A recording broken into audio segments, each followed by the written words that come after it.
Michael said he looking for some assholes. On the real, you know I kill and drive me fast up. Fuck that shit, yeah, I'm waiting on the cash roll. Fuck for them bitches on the right, ayy. Fuck for them bitches on the left, ayy. Fuck for them bitches on the right. Yeah, I'm getting on the mother, now she really wanna fight, ayy. What the fuck, bitch, I swing like Mike Tyson. Yeah, he chicken on the low, he just like Tyson.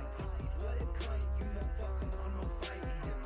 Heard I stalk just like clubbies on a bike, yeah. Gone is gone again, fucking a bitch in the parliament. On it, a bag, murderer fucking, I'm leaving him dead. Fuck on this shit, I'm a real god. What's up, hey, the bloody's looking real sick. Is that every motherfucker? Yo, kill bitch, that's my brother. These bullies carry toolies, hopefully they kill each other. These rappers undercover, dick riding like my lover. Don't say my fucking name, but if you do, then do not stutter. Cut her on my hip, then I dip, I make him sick. Ayy, bark like a bitch, hit the switch, John Wick. Ayy, now a 666, suck my dick, eat my fist. Ayy, lord of the pit, money quick, rest in piss. Ayy, cut her on my hip, then I dip, I make him sick. Ayy, bark like a bitch, hit the switch, John Wick. Ayy, now a 666, suck my dick, eat my fist. Ayy, lord of the pit, money quick, rest in peace. Ayy, Who the fuck? Really just an asshole. Kill the Michael, looking for some ass. On the real, you know I feel the drive me fast. Fuck that shit, yeah, waiting on the cash roll. Harry World.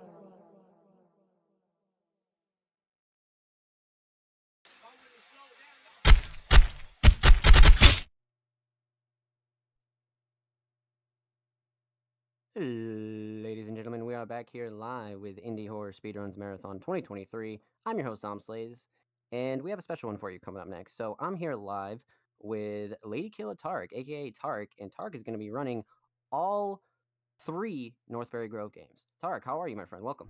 I am good, thank you, Zom. I am absolutely psyched to be doing this today for all you guys. So I guess we'll just hop straight into it.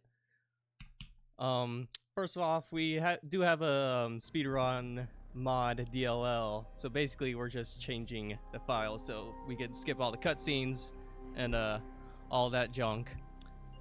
And the timer will start on first movement. So we'll start in 3, 2, 1, and start. I mean, you can actually interact with Crystal here. You can make her follow you, but we actually don't need her. So we're just do a little F1 reset. It's already built into the game to press F1 and it automatically resets. So it's very nice. And we're just gonna skip Crystal here. And usually, you would go with Crystal to try to find your friend, Grace Bailey, since she's gone missing at this festival. And you would go and search all the whole campground, right, and try to find her, but you can't find her, long story short. And instead of going around and doing all that stuff, we just go straight to the factory over here. So in an old route we used to take, we would go over to the car parking garage and interact with the lock to actually open the gate to the factory, since that was the only known way in.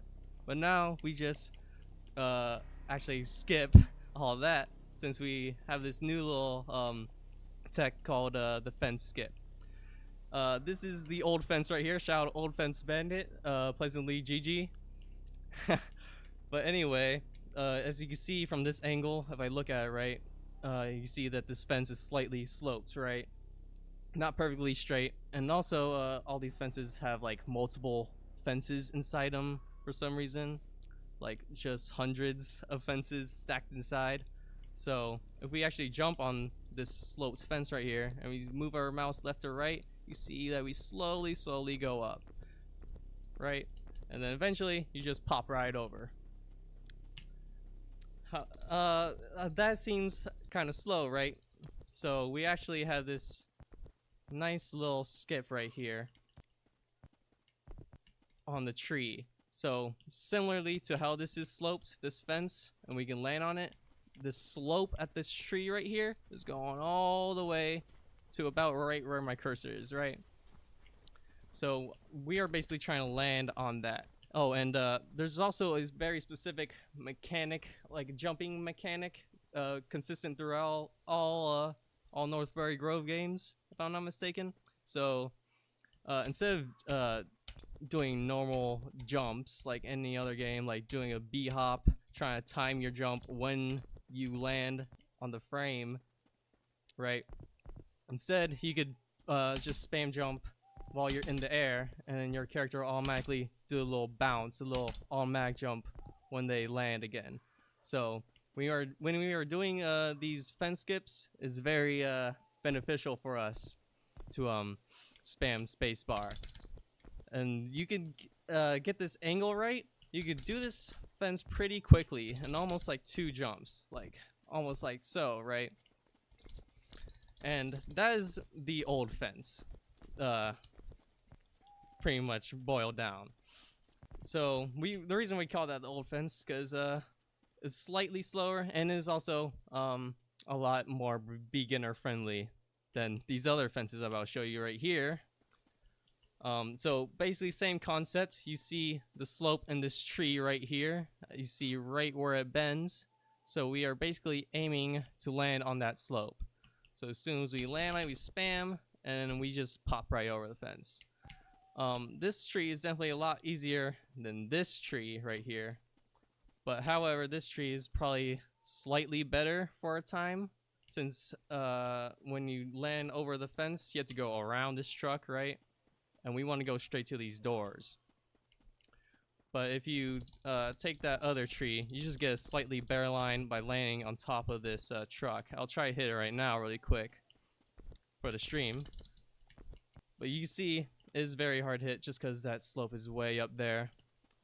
And you can sometimes get it, sometimes you can't.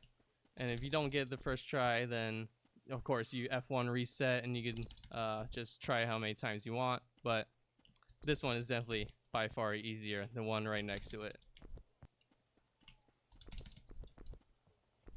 So now we're over the fence. We go straight into these doors. Another thing I want to mention is that usually when we, in the old route where you interact with the lock to open the gate, it would be open right now, but as you would walk through it, it would close behind you. So that trigger is still there technically, but we just haven't triggered it yet. So I'll explain a little bit when we get back there. So now we are in the building, right? And you have all these doors to choose from, like this door leads us to nowhere, right? And so is this door, just a little bit lore stuff here and there. So the actual door you want to go through is this one to take us to the second floor. However, if you go up to the second floor, if I went up these stairs right now, there will be a trigger that plays that spawns in the killer and also closes the front doors to the factory here. So I won't be able to open these at all. I'll be locked in and I'll have to collect a bunch of parts and stuff. Like this key card right here, for instance, you need it to escape through this weird door on the second floor while having the killer chase you the whole time. So what we actually need from this area is the bolt cutters. That's all we need from this factory. And all bolt cutter spawns spawn on the second floor of the factory. But we can't go to the second floor because it locks, right? So what do we do? So we can actually kind of peek our heads through the second floor from the first floor. And you see over here, if we the Speedrun DLL also sets the bolt cutter spawns to whatever spawn we want, and I have it set right now to the cafeteria. So they are leaning on the wall in the cafeteria up here, and you can see that this text is popping up, and that means I can click it and pick it up. This spot is definitely a lot easier, more beginner friendly to do, because you just look straight, look up slightly, and I'm jump crouching here, by the way, if I didn't say that already. Jump crouching to be able to peek through. But yeah, this spot is definitely easier to be able to grab these. But you can also, what I like to do is just run straight here, not even go in that room at all, and looks to the right. It's a little bit harder to get, but it can definitely get you a faster time. And then, wow, now I got the bolt cutters, now to get the car and get the hell out here, right? There's also another bolt cutter spawn, actually, that is just a second faster. So they spawn in this room right above me, in this bathroom. And the only way to be able to grab those bolt cutters from the first floor still is to jump on this VHS tape and land on that light. So we're gonna do the same thing like the fence method. We're just gonna spam jump, and I'll try to land on here just so the bolt cutter spawn will be right there, laying on the wall.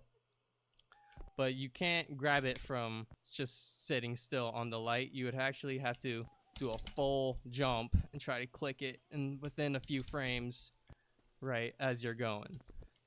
And it also saves just a little time because you can turn around halfway in the hallway instead of going all the way over here and grabbing the bolt cutters and coming back out. So now you got the bolt cutters, right? And we're almost done with the game already. So now you see the gate is open before it was closed. So here's where it gets a little tricky. There's 2 triggers. So the first one is the one that we didn't activate earlier that closes the gate. So if we try to just crawl under there right now, we wouldn't, because it would close before we actually are able to crawl through.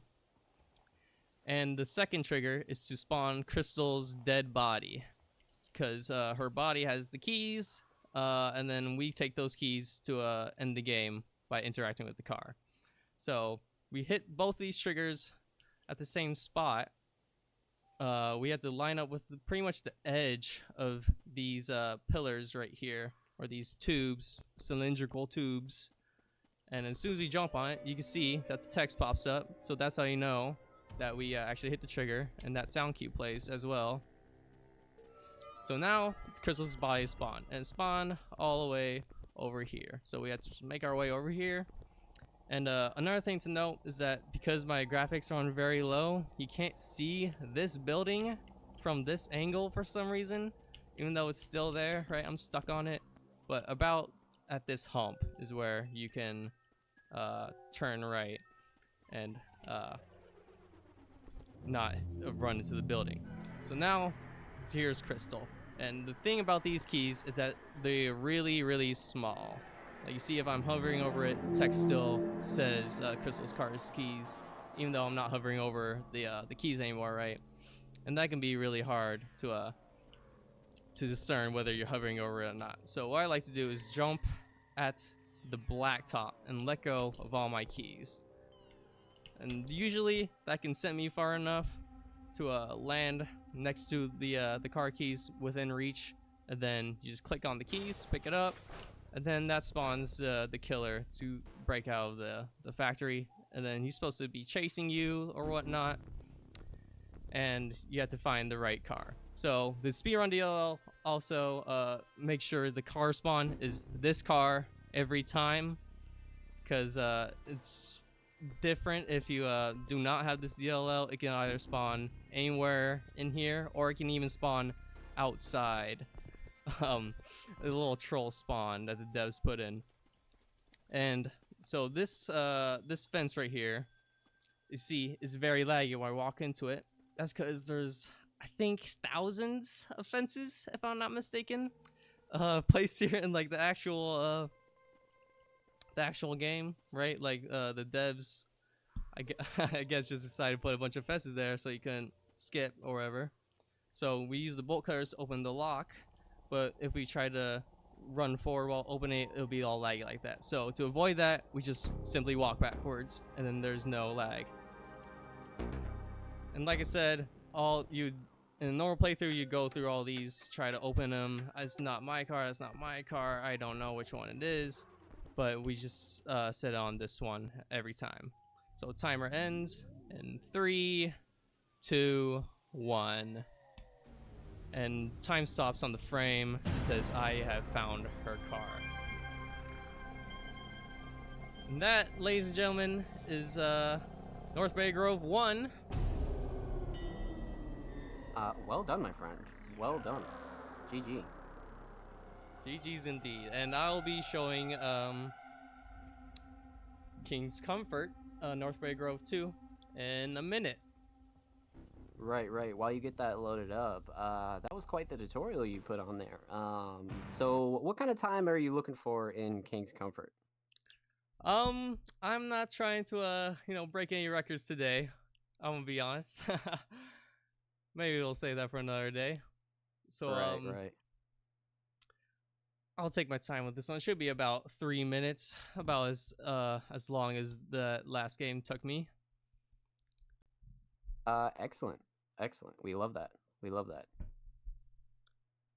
All right, so Now, now King's Comfort is definitely the harder of the MBG games. yes, One it is. could argue maybe the hardest. Yes, one can argue the hardest. I can attest to that. I've poured hundreds of hours in this, probably multiple streams and grinds of not getting record. That's because there's a lot of weird RNG in this game. I'll explain it in a minute. So in this storyline wise, we are at the King's Comfort Motel, just a few miles down from where we just were in the first game, and we were playing as Crystal's brother, Trevor. And he doesn't know that she died, right? He doesn't know anything. He got blackout drunk, and now he's just chilling at the motel. And little does he know, the killer's making his way over here. So we can actually toggle off this VHS effect just to make it a lot cleaner, and we can actually see what we're doing sometimes. So timer will start on first movement again.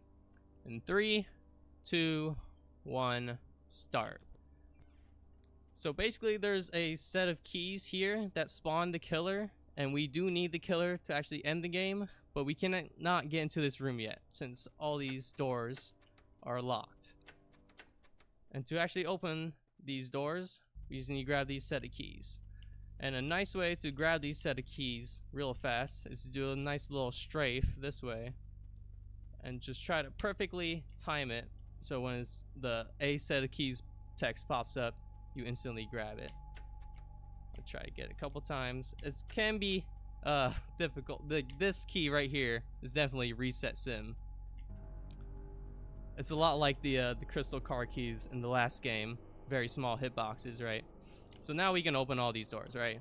So now we can get into this room and pick up these set of keys. And what's weird is that we can't open this door either unless we get those keys. But before I actually pick them up and make the killer spawn, I want to show this TV glitch first before I actually do it completely. So if you crouch and walk into this TV and uncrouch, you see that we kind of pop halfway into this wall. And I'm pressing W, I'm not moving anywhere, but if I slowly move my mouse, slowly, I'm holding W still, eventually I'll start moving. And if I look any more to the left like that, then oh, I got stuck right there. But that's okay, we just F1 restart just like the last game. And that trick is also just hell, because you have to have a pixel perfect flick to be able to do it right. And basically, right behind the spawn, right behind this this pole is where the killer spawns. However, he doesn't spawn in the same exact point every time. He has like a spawn zone almost. So when we are doing this real fast, he can either instantly notice us when we pop through this wall, or he'll be way far ahead. So we just got the way far ahead spawn. You see how far he is already. So we just have to just run by him just to make him start chasing us. And the reason we want to make him start chasing us is that we want to open the last door that we aren't actually supposed to open yet. We were supposed to grab a bunch of different key spawns and everything to open this door, but this killer can actually open any door, whether it's locked or not. I'm getting cut up a little bit. He was a little bit too fast for me. But there's also this other built-in mechanic called slow mode. If you press T on your keyboard, you enter slow mode, and press T, you exit slow mode. So I'm gonna do this in slow-mo really quick. He has to open the door for us, and the door will only stay open for a full frame or so. Oh, and I died, but I'll reset before I actually fully die. And that trick is actually really hard to do because is frame perfect, like I said, usually you wouldn't be doing it slow mode, right? Usually you'd be doing it full speed. So when the door fully opens for that frame, it immediately starts closing again.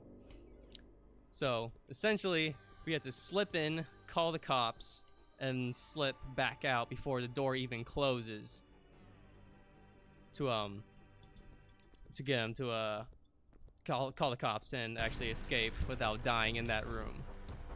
You can also just jump over the counter in that room and juke him a little bit to make him open the door again, but he can also despawn sometimes randomly, so it's kind of not that consistent. So I'll try this again in slow mode. I think I'm more set up now. So as soon as he opens this door, it's gonna be open for full frame, call the cops, and slip right back out. As you see, I barely slipped right out.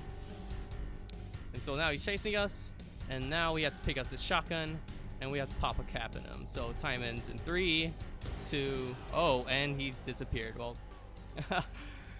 well, he does respawn, but usually don't want that in a run, right? Since that can really mess you up. I forget where he spawns actually. He can either spawn in this corner or back in this corner. Never back in that corner, I don't think. So I'll hunt him down really quick.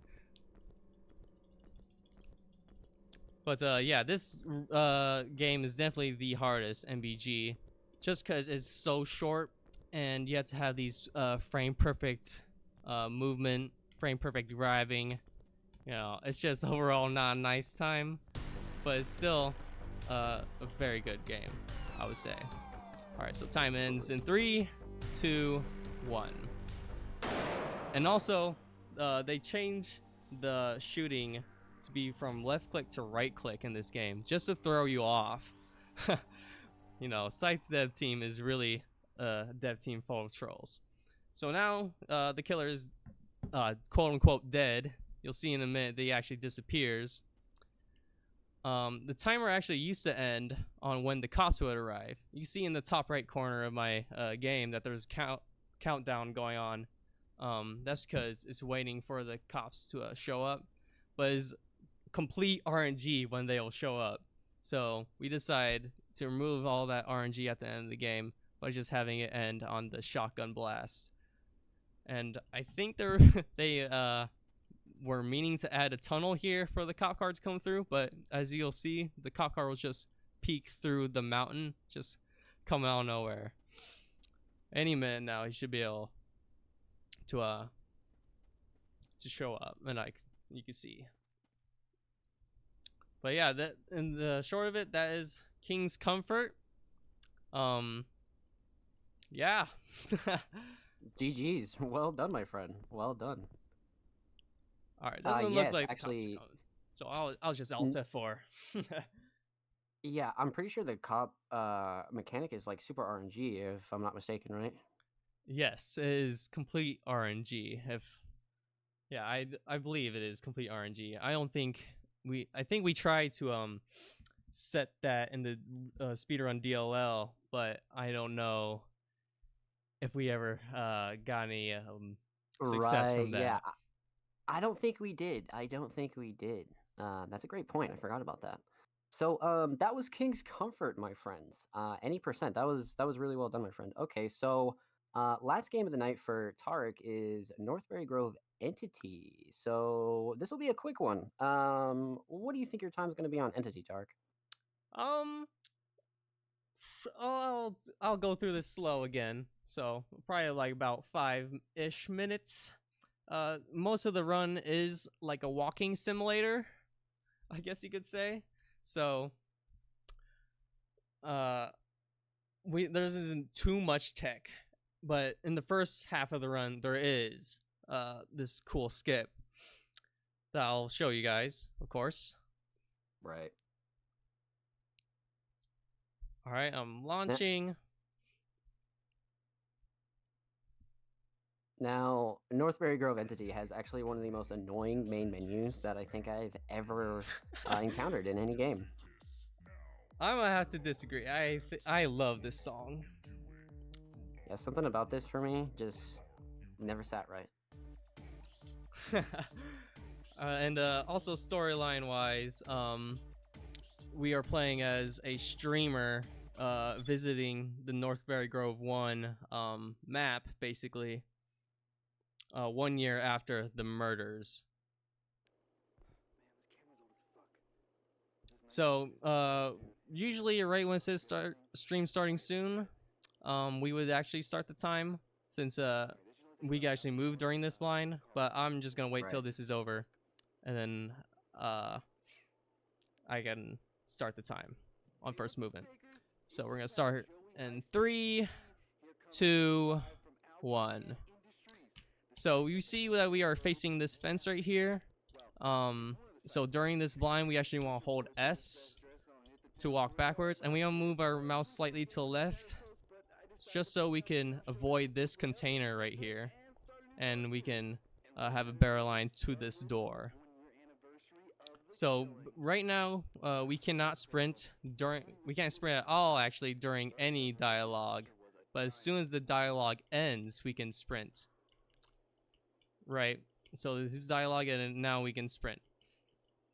However, if we trigger the next dialogue, we get stuck. But you can actually trigger both these triggers while you're still slow from the first dialogue. So when the first dialogue ends and you gain sprint again, you can actually sprint during the second dialogue without having to be slowed down.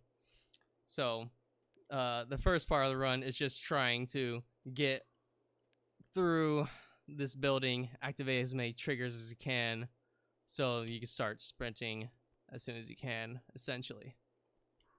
So normally you'd be walking slow through here. So also during the dialogue, this is walking speed without sprint, but during the dialogue you are just slightly slower than this walking speed. So you can practice this by going this slow, but it won't be true practice, right? Because you're not as slow as you should be, essentially. So now we go to the first major skit of the game right here. So essentially we have to go upstairs, or ultimately we want to get into this room as soon as we can. And usually we would do that by going all the way up these stairs and going into the room, right? And activating a trigger, which will slow us down again. And then this door would open, and then we would go inside and activate the next cutscene. However, we could just straight up skip going up these stairs and going slow by jumping on this couch. So you can line yourself up with this side edge of the wall right here. Walk forward a little bit, and we're gonna jump, crouch, and push A, and that usually puts you perfectly on the arm of this chair right here. And basically what we want to do is jump from this arm of the chair onto this light. I know it seems impossible, but it is definitely possible. I can show you right now. If I can actually jump, I can land up here. However, we can't get up yet, exactly just yet. If we uncrouch, we just fall. So we actually have to jump up here. We walk on this door so we can land on these vending machines.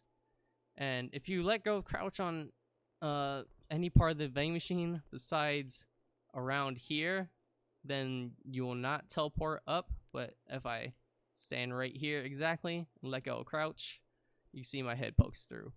So sometimes you can actually warp, like semi-warp into this wall too, so then you don't have to hit the trigger at all in this room. So that can happen, right?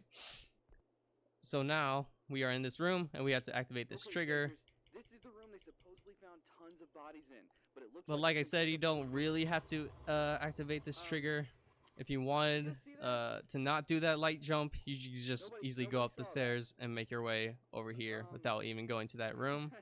Okay, I'm So now we are going back down to the bomb room where we wanted to go. the whole time. So if we crouch into this top wall right here and we uncrouch, we can just pop into this wall and we enter the cafeteria, and they left everything pretty much the same. This is pretty much just a complete copy and paste of Northbury Grove 1, since this was actually supposed to be a Northbury Grove 1 remake initially, but they scrapped the idea and decided to make it into this game where he plays this streamer guy playing through going through the Alcanan building. So now we are in this room. So how do we get out? We get out by crouching and uncrouching in this pile of trash right here, and as you can see, it puts us straight into this room. And like I said, that trigger up there in that the second floor room was the one to open this door, but if you don't hit it, it doesn't matter since we don't even need to go through that door anyway, since we just clip through into here, and then we hit E to crawl through this hole, and we are done with that section. And now we'll go into a sewer system essentially, and the rest of the run is pretty much a walking simulator. There isn't too much. There is a little tech. I'll explain the little tech, but it is pretty much just walking to the end from here.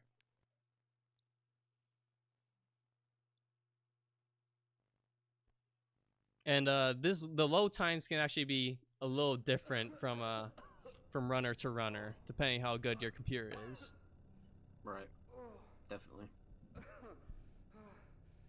Alright, so now we just have to wait till we can gain control, and we're gonna immediately go to the right here where these barrels are to take this path up through these holes. So I can actually trigger this guy really quick, a little spooky jump scare. But anyway, we have to jump through these holes, and if you let go of crouch while you are in the top of these doorways, you can also do this in every doorway in the first half of the game too as well. But if you uncrouch almost at the end, it'll push you forward slightly. So you know, you got to get those extra few frames, you know what I'm saying? Speedrun, of course. So we just take these this path. It'll take you a few times just to remember it, but it's actually pretty easy once you do it a few times. And there's some weird cryptic stuff, basically explaining how the killer is like a ritualist cultist, you know, and kind of explain the backstory of the killer a little bit. But of course we just breeze through all that. We don't care about that. We just keep taking the correct paths. And you can actually go out of bounds with this TV right here. If I crouched and uncrouched, it'll put me on a invisible plane below me, and you just walk to the end. But it doesn't really save you that much time, honestly, just because it's so close to the end. If this was perhaps at the beginning where we spawned at the sewer, it would be viable, but you know, like I said, it's at the end, so we can't really use it. So now we just walk through these holes as so, and now we enter this weird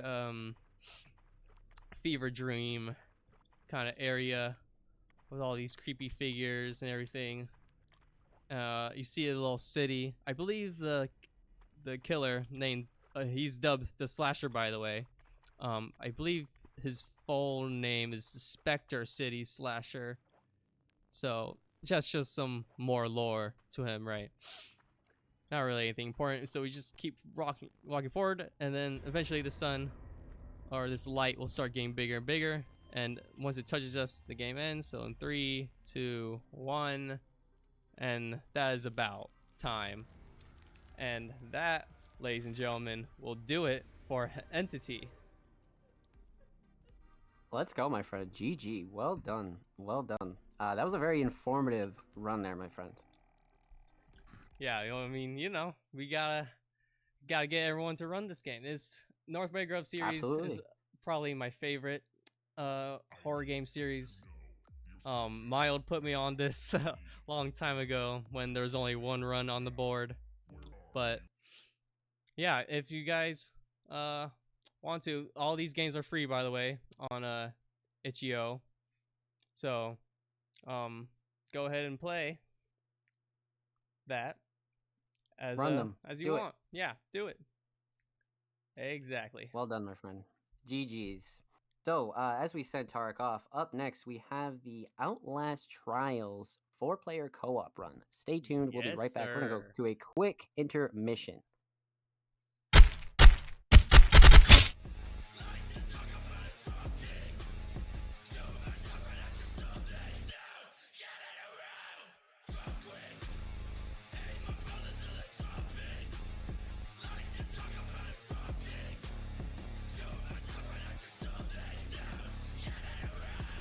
People perfect, people who look poor and all.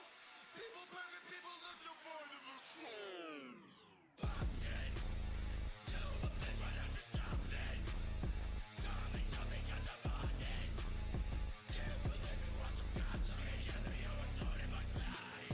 You've been a thorn in my side. I can't believe that you tried. You can't run.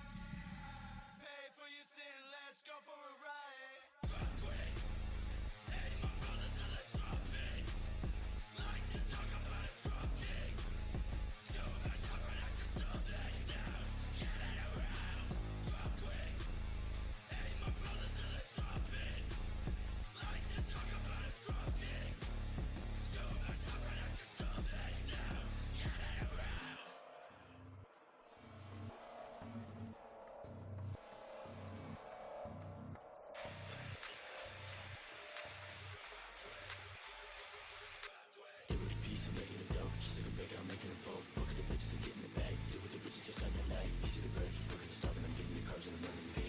Focus the sun and sin, we're sunning with dome